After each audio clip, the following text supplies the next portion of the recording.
What's up, guys? So this is your recovery video. So we're going to be talking about recovery, why it's important, some key elements of recovery, and why this matters no matter what program you're doing. Maybe it's trying to lose fat, maybe it's trying to gain muscle, maybe it's both of those, maybe you're pregnant, postpartum, all these things. As always, a lot of these general videos are in every program because everyone needs to do these things and know these things. So, recovery.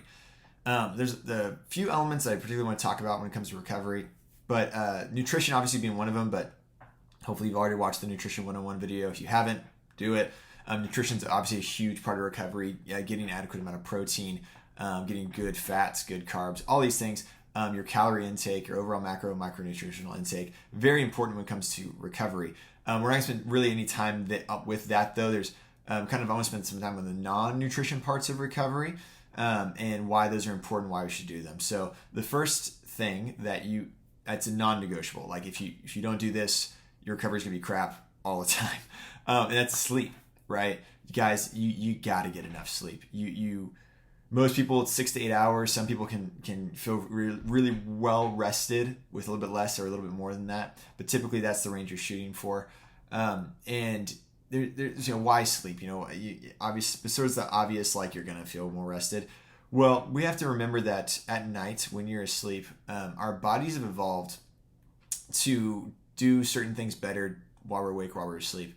And actually, one of those things that it does happen when we sleep is we actually do burn fat while we sleep, but also we just because of the way we've evolved, we tend to store fat more at night as well. And so why is that important? Well, if you're munching at night, or if you're like a night worker, you might notice that you store fat easily and quickly, and that's because our bodies have evolved to function and do things during the day. We burn a lot of calories during the day.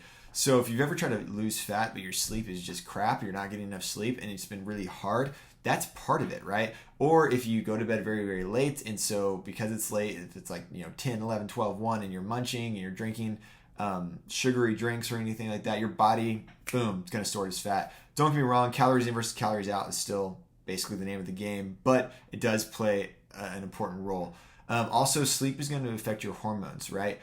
For guys, this is a little bit less so than for women, but for tons of female clients I've worked with that have, PCOS or whatever the case may be, hormonal imbalances, the first thing I always look at is sleep, right? Because if you're not getting enough sleep, it doesn't really matter what else you do. Your hormones are gonna be like wonky.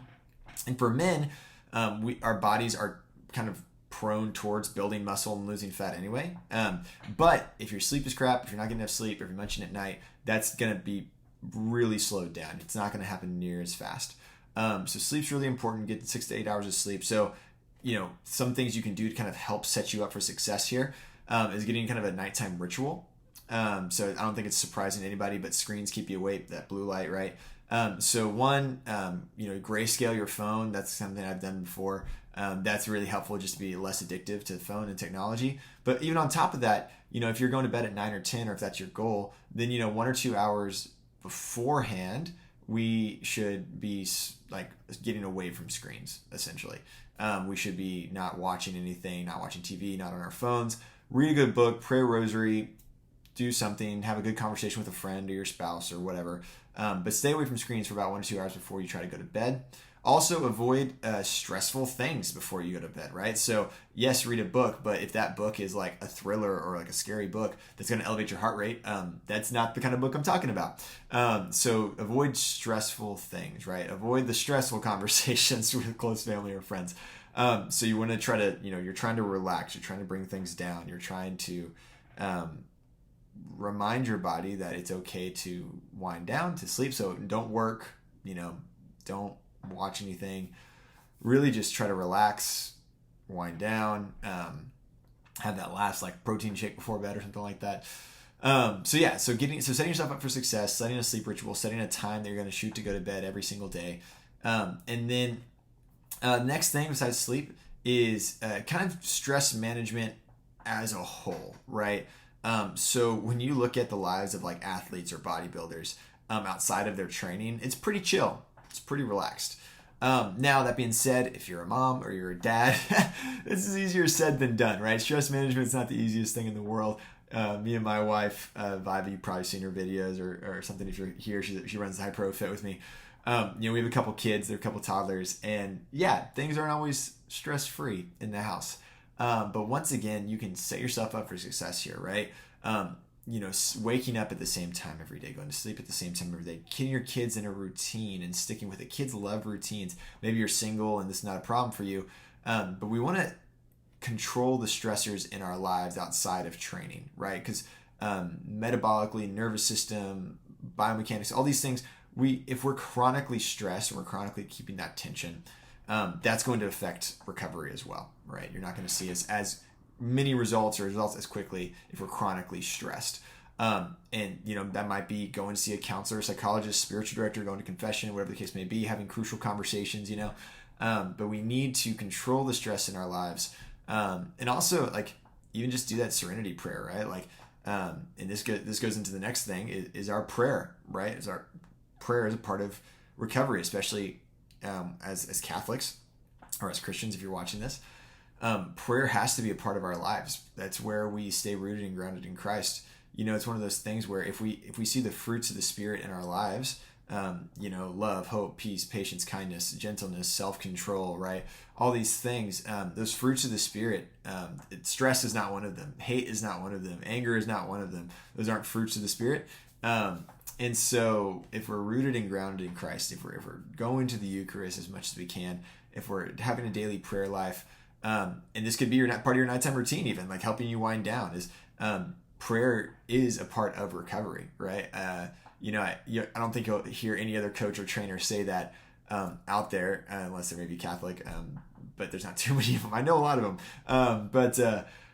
so prayer is a part of your recovery routine, right?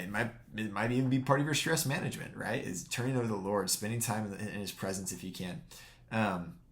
So sleep, stress management, prayer, and the last thing is I kind of alluded to already is being in a routine, right? Waking up same time every day, going to bed same time every day, trying to eat your meals at the same time every day as much as you can. It's not always perfect, but that's the goal. Trying to eat consistently, eating basically the same things or the same types of foods as much as you can. Consistency is king. And being in a routine, praying at the same time every day, going to work at the same time every day. If you aren't in routine, it doesn't matter what state of life you're in. If you're a college kid watching this, if you're an empty nester watching this, routine, we inherently love routines, right? And our body recovers really well when we aren't surprised by things all the time. Obviously, every once in a while, you're going to be surprised by things. That's the name of the game.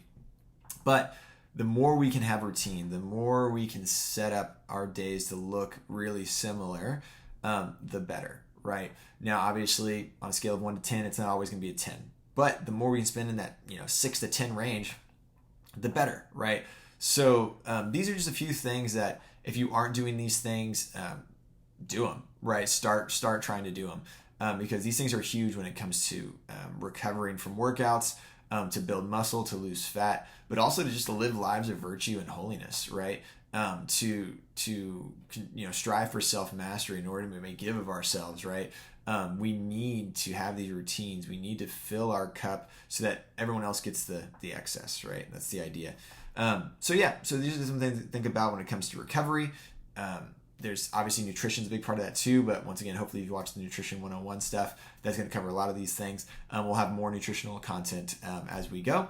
But start doing these things if you don't already. And as always, let me know if you have any questions or ask your coach if you have any questions. And just go to sleep. If you're watching this at night, go to sleep. All right, take it easy, y'all.